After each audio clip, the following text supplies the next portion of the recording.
Assalamualaikum warahmatullahi wabarakatuh.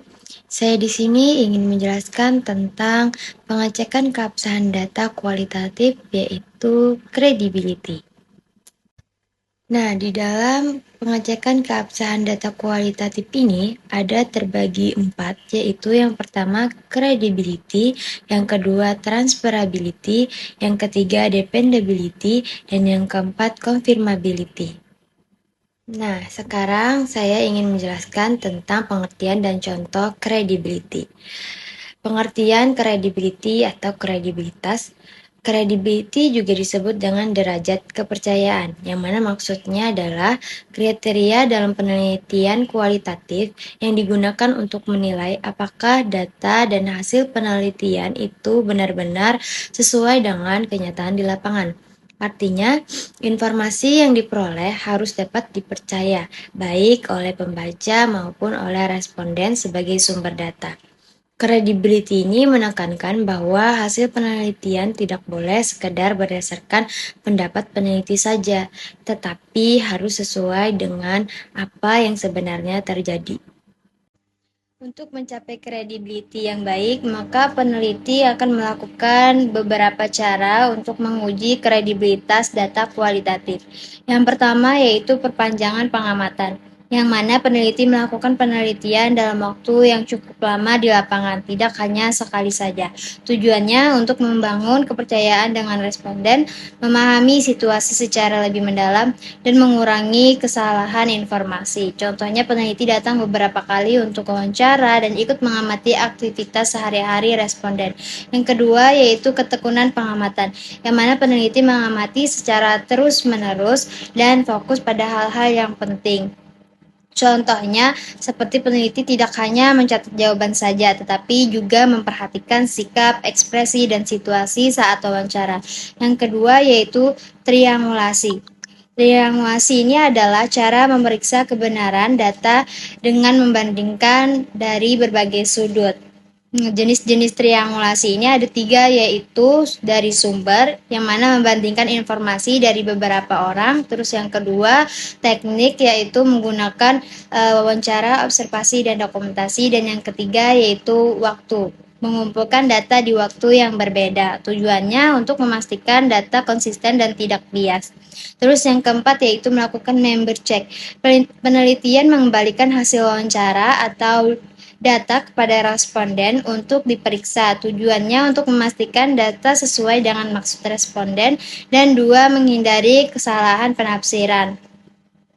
Terus tuh yang selanjutnya yaitu analisis kasus negatif, yang mana peneliti mencari data yang bertentangan dengan hasil utama penelitian. Contohnya, jika sebagian besar responden ini setuju, maka penelitian juga menganalisis yang tidak setuju. Tujuannya untuk apa? Untuk menguji kekuatan kesimpulan dan membuat hasil penelitian lebih objektif. Dan yang terakhir yaitu kecukupan referensi. Peneliti menggunakan bukti pendukung seperti dokumen, foto, atau rekaman. Tujuannya untuk memperkuat keabsahan data dan menjadi bukti nyata penelitian. Contohnya seperti melampirkan foto saat kegiatan penelitian atau rekaman wawancara. Selanjutnya saya akan memberikan contoh penerapan uji kredibilitas pada topik penelitian strategi internalisasi kejujuran melalui kantin kejujuran. Sebelumnya saya sudah menjelaskan ada beberapa cara menguji kredibilitas pada data kualitatif. Nah, dalam penelitian ini kita juga melakukan cara seperti tersebut. Yang pertama, memperpanjang pengamatan, yang mana penelitian tidak hanya sekali datang ke kantin kejujuran saja, tetapi melakukan observasi berulang dalam beberapa hari atau minggu. Seperti mengamati aktivitas siswa saat membeli makanan, apakah mereka membayar sesuai harga, mengambil kembalian dengan jujur, dan bagaimana perilaku mereka saat tidak diawasi. Yang kedua, melakukan ketekunan pengamatan, yang mana peneliti tidak hanya melihat siswa membayar saja, tetapi juga memperhatikan apakah siswa membaca daftar harga dan bagaimana sikap mereka saat tidak ada penjaga, apakah ada keraguan atau kejujuran spontan. Yang ketiga yaitu triangulasi, yang mana peneliti membandingkan data dari berbagai sumber dan cara. Contohnya seperti sumber dari wawancara guru, siswa, dan pengelola kantin. Yang kedua yaitu teknik observasi langsung atau wawancara dan dokumentasi, serta catatan keuangan kantin, dan waktunya dilakukan berbeda, bisa dari pagi ataupun siang. Nah, hasilnya jika semua data menunjukkan bahwa siswa cenderung jujur, maka data tersebut lebih kredibel. Yang keempat yaitu memberi cek, yang mana contohnya peneliti ini menyampaikan hasil wawancara kepada guru atau siswa. Apakah benar kantin kejujuran ini membantu meningkatkan sikap jujur siswa? Jika mereka menyetujui, berarti data ini sudah valid. Dan yang kelima yaitu analisis kasus negatif. Nah, peneliti ini juga mencari data yang berbeda. Contohnya, jika sebagian besar siswa jujur, peneliti juga meneliti siswa yang tidak jujur.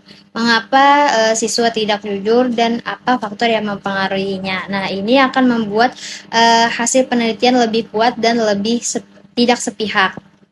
Terus yang keenam yaitu kecukupan referensi, yang mana sebagai pengumpulan bukti seperti foto kantin kejujuran, catatan pembayaran siswa, serta rekaman wawancara. Jadi, dalam penelitian tentang kantin kejujuran, kredibilitas data diuji dengan cara mengamati langsung perilaku siswa secara berulang, membandingkan berbagai sumber data, melakukan konfirmasi kepada responden, serta melengkapi dengan bukti nyata. Dengan cara ini, hasil penelitian dapat dipercaya karena benar-benar mencerminkan kondisi yang terjadi di lapangan.